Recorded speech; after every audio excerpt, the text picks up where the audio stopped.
Hello, welcome to the Charterstone Times, the only official podcast detailing the goings-ons of the Charterstone Apartment complex.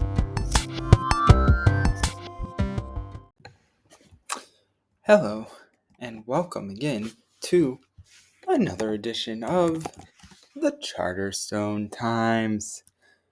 Today is Tuesday, February 27th, 2024.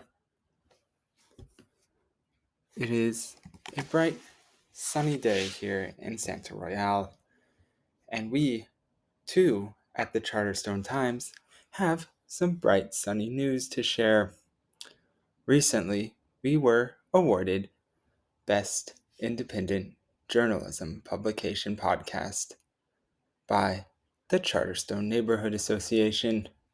This is an honor in which we will gladly share and continue to boast about for weeks to come.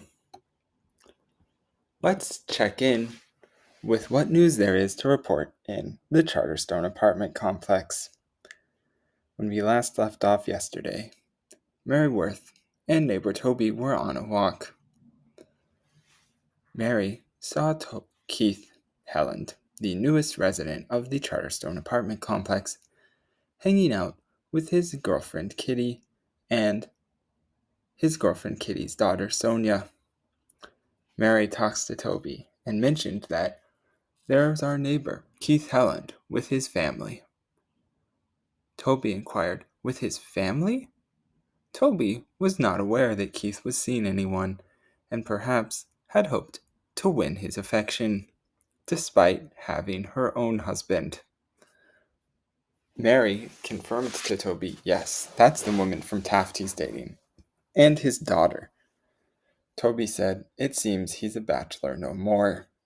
It's interesting that Mary referred to Sonia as Keith's daughter and not as Kitty's daughter. Mary Worth does not know that Sonia is not Keith's daughter, only Keith Sal, and possibly Kitty know this. Let's see what happens today. Today, we find ourselves with Mary and Toby walking back into the Charterstone apartment. Mary is holding the massive glass pane of a door open. There is no handlebar on this door. Mary tells Toby, Keith Helland is now officially taken, Toby.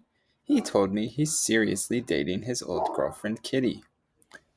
Toby says, refresh my memory. How did they meet up again? This is a perfectly reasonable question to ask since they first met up back in November, and it is now February.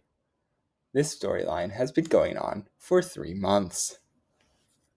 Mary replies, her daughter Sonia was searching for her father. It seems she found one in our neighbor. Toby replied, good for her. And him, I guess. Wow.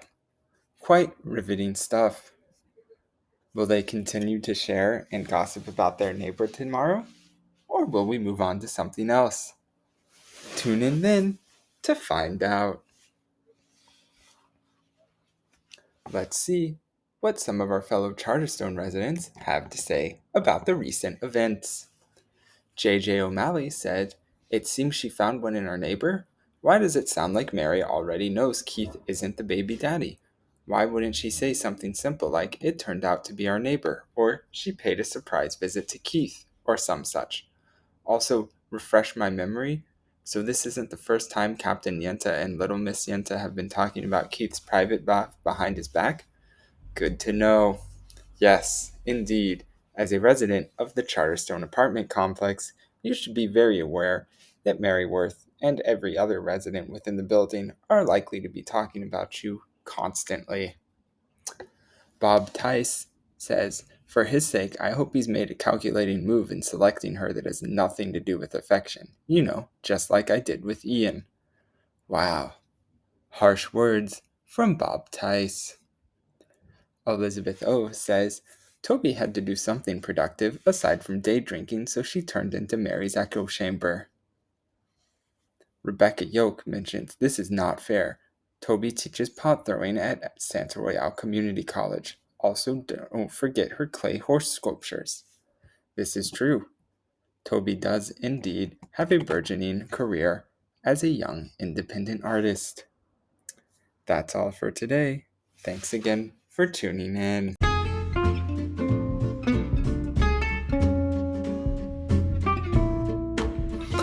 That's all for today's edition of the Charterstone Times.